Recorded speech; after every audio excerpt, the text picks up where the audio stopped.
দেখছিলাম ব্যারাকপুর বিধানসভার সম্মানীয় বিধায়ক রাজ চক্রবর্তী মহাশয় একটা এফআইআর করেছেন। তিনি বলেছেন এফআইআর করে তার শুধু স্ত্রী নয়, কোন মেয়ের সম্পর্কে যদি কোন এই ধরনের কথা বলা হয় তার জিভ টেনে ছিঁড়ে নেবে। বাহ, বাপের বেটার মতো কথা বলেছে, সত্যি বাপের বেটার মতো কথা বলেছে। কিন্তু সেই বাপের বেটাটাকে আমি একটু খুঁজতে চাই। যখন 9 বছরের ফুটফুটে তামান্নাকে খুন করে দিল তখন আপনার কথাটা কোথায় ছিল? মুখে কি তখন লিকোপ্লাস্ট বা স্যালোটেপ লাগিয়ে রেখেছিলেন? আমি জানতে চাই রাজবাবুর কাছে, যখন তাম আমাদের বাড়ির মেয়ে, আমাদের বাড়ির কন্যা, আমাদের বাড়ির সুকন্যা তিলোত্তমাকে যখন খুন করে ধর্ষণ করলো তখন আপনি মুখে কি লাগিয়ে রেখেছিলেন? না তৃণমূলের ঠান্ডাটা লাগিয়ে রেখেছিলেন? আপনার পরিবারকে নিয়ে যখন কেউ কিছু বলেছে তখন আপনি রেগে করে উঠলেন। তিলোত্তমা আমার বাড়ির মেয়ে, তাকে যখন খুন করেছিল আপনি চুপ করেছিলেন কেন? এই প্রশ্নটা আপনার কাছ থেকে জানতে চাই। আমি জানতে চাই রাজবাবুর কাছে, পশ্চিম মেদিনীপুরে 54 বছরের একটি মহিলা মারা যাওয়ার পরে তাকে দাফন দিতে দিচ্ছিল না, দাফন করতে দিচ্ছিল না। আপনার দলের কিছু তামড়া ছেলে তোলাবাজ তখন কোথায় ছিলেন? ওই মহিলাটি মারা যাওয়ার পরেও ওর নিজের কবরস্থানে তিনি কবরস্থ হতে পারছিল না, তখন তো আপনার মুখে কথা ছিল না। আপনার তখন মুখে কোথায় কথা ছিল না কেন? 2023 পঞ্চায়েত নির্বাচন যখন মহিলা আইএসএফ এর বিরোধী মহিলারা যখন কন্টেস্ট করছিল, কারো কেউ বিভক্ত করার চেষ্টা হয়েছে, হাওড়া জেলাতে উলঙ্গ করে দেওয়ার চেষ্টা করেছিল, শুধু বিরোধী দল থেকে কন্টেস্ট করেছে বলে। তখন রাজবাবু কোথায় ছিল? কথাই আছে না, নিজের বেলায় আঁটি আঁটি, পরের বেলায় কি বলে গো? আজকে জ্ঞান দিচ্ছে। অবশ্যই শুভশ্রী ম্যামকে যদি তার শারীরিক গঠন নিয়ে কোনো কটু কথা বলে থাকে তার বিরুদ্ধে আইএসএফ, তার বিরুদ্ধে নওশাদ সিদ্দিকী। আমাদের আদর্শগত লড়াই। কারো শরীরের গঠন দেখিয়ে, কারো চুল বড়, কারো চুল ছোট, কারো চোখ একটা বড়, একটা চোখ খারাপ, উনি আমাদের লড়াই ছিল না, আছে না আগামী দিনে থাকবে। আমাদের লড়াইটা হচ্ছে আদর্শের লড়াই। কি কি কমিটমেন্ট করেছো, কি কি তুমি দিতে পারোনি, এই লড়াই আমাদের। কিন্তু সেই শুধু ওই মহিলা কার্ড খেলে সিম্প্যাথি নেবে, ওটাও কিন্তু আমরা হতে দেব না। আমরা আমাদের সমাজের নারী পুরুষকে আলাদাভাবে দেখি না, সমান অধিকার হিসাবে আমরা প্রতিষ্ঠিত করতে চাই। তাই বন্ধুগণ, এই তিলোত্তমাকে কেন খুন করেছিল আপনারা জানেন? আমি আপনাদের একটা জিনিস ক্লিয়ার করে যাই। তিলোত্তমাকে আগে খুন করেছিল, পরে ধর্ষণ করানো হয়েছিল। এটা মাথায় থাকবে তো? কি বললাম? আগে খুন হয়েছে, তারপরে ধর্ষণ করানো হয়েছে। কারণ স্বাভাবিক, যদি কোনো একটা লাশ, এই কদিন আগেই তো হয়েছিল দেগঙ্গাতে একটি ছেলেকে খুন করেছিল না, পারিবারিক একটু অশান্তি, সব এইসবটা নিয়ে খুন হওয়ার সাথে সাথে আমরা কি বলি বলুন তো? কি কারণে খুন হয়েছে, তাই না? ইনভেস্টিগেশন অফিসারও আগে ওটা খুঁজে বার করে কারণটা কি, কি কারণে খুন করলো। তো তিলোত্তমাকে খুন করে ধর্ষণ এই জন্যই করানো হয়েছিল, কারণটা শুধুমাত্র এটাই দেখানোর জন্য, আপনার আমার চোখে পর্দা ফেলে দেওয়ার জন্য, যে মেয়েটিকে ধর্ষণ করেছে মেয়েটি বলে দেবে ওই জন্য মেরে দিয়েছে, এইটা যাতে এস্টাবলিশ করার জন্য।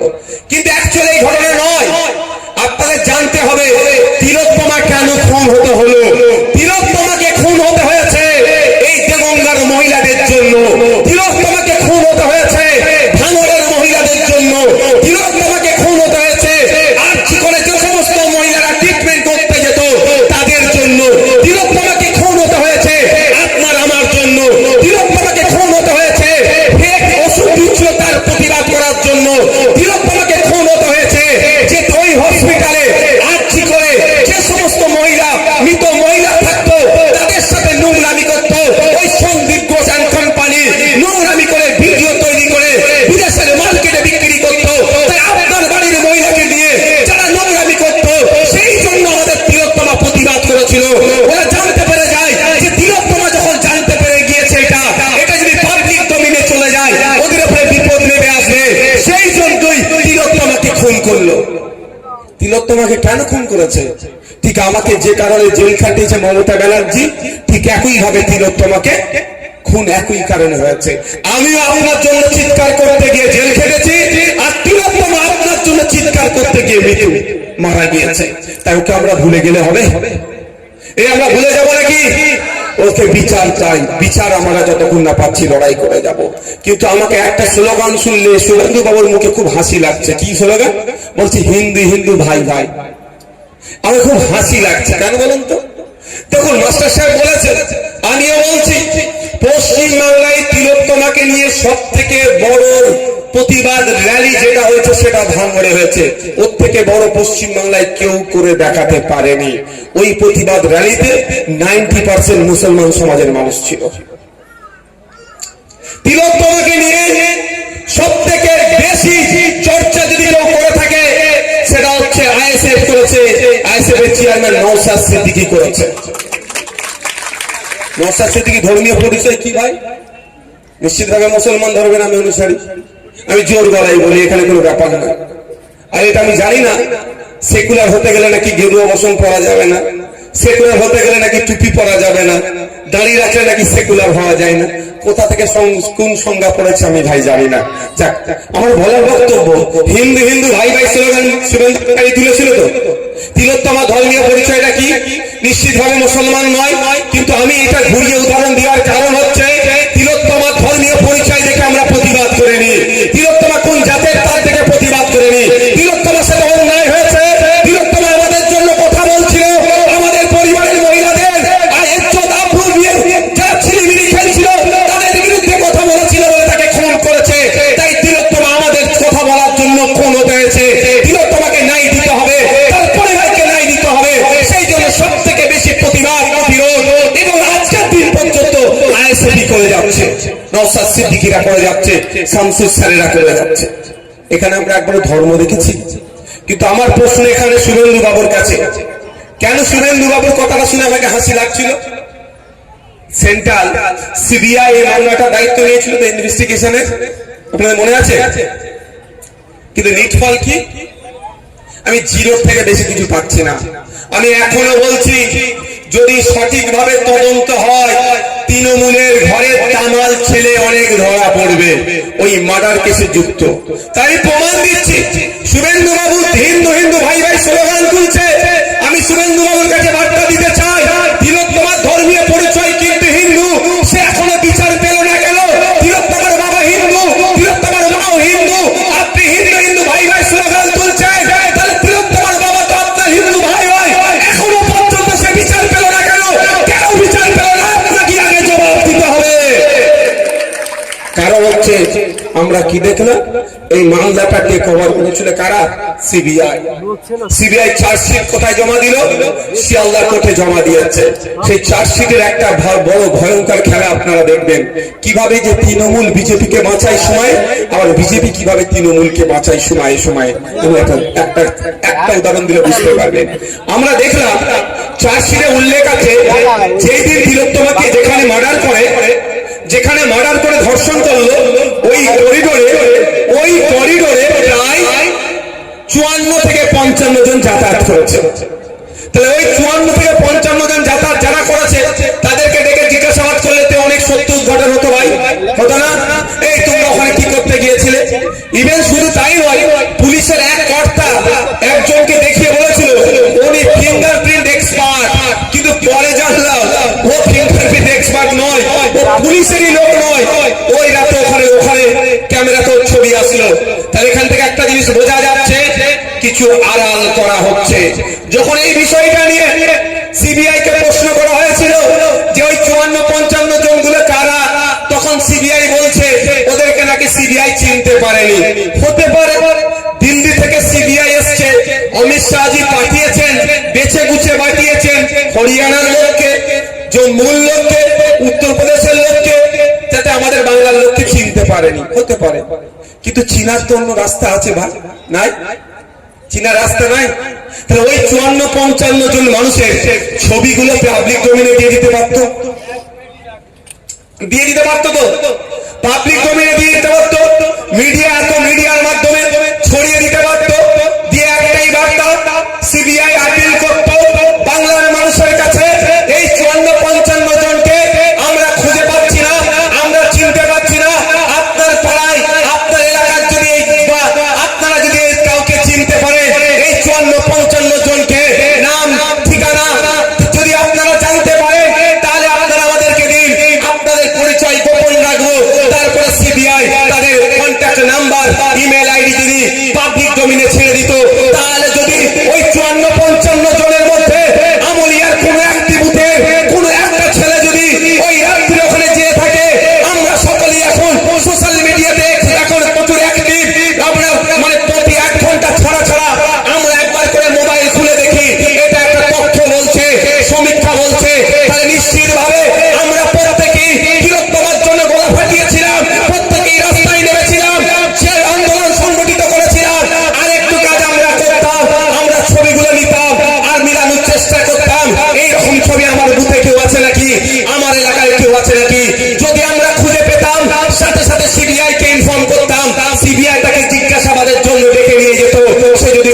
কালপিট হতো, তাহলে তাকে ধরতো, তাকে শাস্তির ব্যবস্থা করতো। সহজ হতো না ভাই? কিন্তু করেছে কেন? এড়িয়ে গেল। দিদি বলে দিয়েছে দাদাকে, তোমাকে আমি ওয়াকফ উপহার দিয়ে দেবো। দিদি দাদাকে বলে দিয়েছে মুসলমানদেরকে ওবিসি আমি শেষ করে দেবো। দিদি দাদাকে বলে দিয়েছে আরএসএস কে, যে মুসলমানদের যত রকম ধরনের ক্ষতি করা যায় আমি ক্ষতি করে দেবো। তুমি আমার 54-55টা সোনার টুকরোকে কিছু যেন অসুবিধে করো না। ওই জন্য করেন। শুধু তাই নয়, আচ্ছা তিলোত্তমা কি একা ডিউটি করছিল? এইরকম হয়? আপনারা আরজি করে গিয়েছেন, হ্যাঁ একা ডিউটি করছিল? ওনার সাথে যারা ডিউটি করছে আমি বলছি না তারা দোষী ভাই, কিন্তু তাদের কোথাও জিজ্ঞাসাবাদ করা যেতে পারতো। কোটা ডাক্তারকে জিজ্ঞাসা করেছে, কোটা নার্সকে জিজ্ঞাসা করেছে। শুধু তাই নয়, আমি কথা আমি আগে বলেছি, আজকেও বলছি, যে সিসিটিভিটা অপারেটিং করে তাও বলে দিচ্ছি, সিসিটিভিটা মধ্যখানে বন্ধ করা হয়েছিল। কি বললাম? যে সিসিটিভিটা অপারেটিং করে তাকে জিজ্ঞাসাবাদ করলে তারা তোমাকে এসে কে বন্ধ করতে বলেছিল? কি বলছে বুঝতে পেরেছেন? মাথায় ঢুকছে কি বলছি? তাহলে দুধকে দুধ, পানিকে পানি হয়ে যেত। কিন্তু করলো না কেন সিবিআই? সিবিআই তো অমিত শাহর হাতে। অমিত শাহ মানে এখন কেন্দ্রের বিজেপির নেতা, কেন্দ্রের মিনিস্টার। তাহলে বিজেপি তৃণমূলকে তো এই সুযোগ ছিল ঠান্ডা করে দেওয়ার। 54টা তৃণমূলের নেতার ছেলে নেতা তো জেলে থাকতো, কিন্তু করলো না কেন? এরা একে অপরের পরিপূরক। যখন এই গাড্ডায় পড়ে ওকে সাপোর্ট দেয়, ও যখন গাড্ডায় পড়ে একে সাপোর্ট দেয়। কদিন আগে ভুলে যাচ্ছি, মহাকুম্ভ হয়েছিল উত্তরপ্রদেশে। হিন্দু সমাজের ধর্মীয় বিশ্বাস প্রতি 130 বছর না 140 বছর ছাড়া ছাড়া মহাকুম্ভ হয়। ওখানে গিয়ে স্নান করলে তার পাপ মুক্ত হয়। হিন্দু ধর্মের ধর্মীয় বিশ্বাস। আমার আপনার রাইট না এটাকে খিল্লি করার। আপনি না ওটাকে মানতে পারেন। আমি মসজিদে যাই, রাকেশ যাই মন্দিরে, রাকেশ মসজিদটাকে ঘৃণা করতে পারবে না, আমি সোমদ্বীপের মন্দিরটাকে ঘৃণা করতে পারবো না। আলাদা। আর্টিকেল 26, আর্টিকেল 26-এ বলা আছে প্রত্যেকটা ভারতীয় রাইট আছে কে কোন ধর্মকে চুজ করবে। রাকেশ করেছে হিন্দু, আমি করেছি মুসলমান, কেউ করেছে খ্রিস্টান, কেউ করেছে ইসাই, আমার কেউ ধর্মই মানে না। আর্টিকেল 26-কে মান্যতা দিয়ে। কিন্তু আমার প্রশ্ন এটা, কি বলছিলাম ভুলিয়ে ফেললাম তো। মহাকুম্ভ, তো মহাকুম্ভ 140 বছর সম্ভবত ছাড়া ছাড়া হয়। এবারে যোগী আদিত্যনাথ প্রায় 3000 কোটি টাকা, আর ভারত সরকার মানে 1200 কোটি টাকা, প্রায় 5000 কোটি টাকার প্রজেক্ট ছিল। কিন্তু মহাকুম্ভে ঠিকঠাক ভাবে অ্যারেঞ্জ করতে না পারার ফলে আমার ভারতবর্ষে সহজ সাদাসিধে ধর্মপ্রাণ অনেক হিন্দু ভাই ক্ষতিগ্রস্ত হয়েছিল। তো বিরাট চর্চা হয়েছিল, ইভেন পার্লামেন্ট এটা নিয়ে আলোচনা করার জন্য শোরগোল তুলেছিল। মোদিজি ভয়ে আলোচনাই করতে দেয়নি। ঠিক সেই সময় কি দেখলাম, একটু আগেই বললাম তৃণমূল গাড্ডায় পড়লে বিজেপি বাঁচায়, আর বিজেপি গাড্ডায় পড়লে তৃণমূল বাঁচায়। সেই সময় দেখলাম পশ্চিমবাংলার তৃণমূলের একজন এমপি চলে গেলেন কোথায়? মহাকুম্ভে। আপনারা কোন জায়গা? উত্তরপ্রদেশে। তিনি গঙ্গা স্নান করার পরে তিনি মিডিয়ার সামনে বললেন এর থেকে ভালো আর অ্যারেঞ্জমেন্ট হয় না। মানে কি হলো? কি হলো? ক্লিন চিট দিয়ে দেওয়া হলো না।